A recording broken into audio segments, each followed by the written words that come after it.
Mesa. So the power of the Latino buyer, new data is really showing the economic impact of Arizona's more than 2 million Hispanics. Yeah, some really impressive numbers here. We got to talk about the latest DATOS report. It shows that Latino-owned businesses doubled in the last 8 years. So to help us kind of sift through this massive report that you brought with you, we've got Monica Villalobos, Vice President with the Hispanic Chamber of Commerce. And we were just saying, you know, that's a lot of information, really a labor of love for you to help put that together.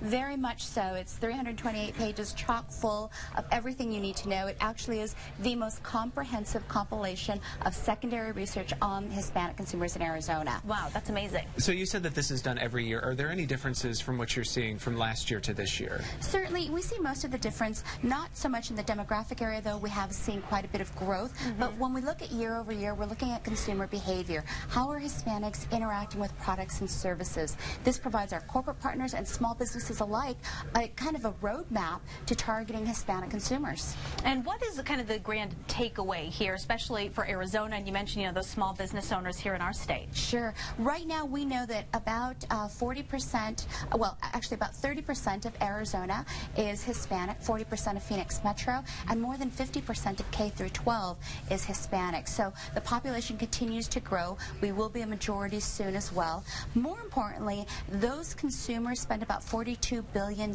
here in Arizona's economy. In addition to that, aside from the spending, and Hispanics over-index in probably every single major spending category, from automotive to clothing.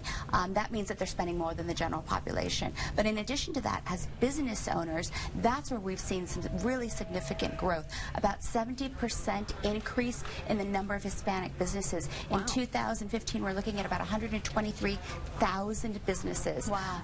The greatest growth, though, has been among Latinas, 116% since 2007. So, again, significant increase. Those businesses contribute about $10 billion into the economy. So, again, a lot of significant contributions to the state. Absolutely. And where can people go to find more info on that report? I know we just barely scratched the surface. Sure. They can go to www.azhcc.com for more information, and we will actually have a book to the link. Right now, you'll see last year's book, but we'll have this year's book up shortly. Perfect. Thank you so much, Monica, for coming out. Thank you. Thank you for your time. All right, lots more to come on ABC.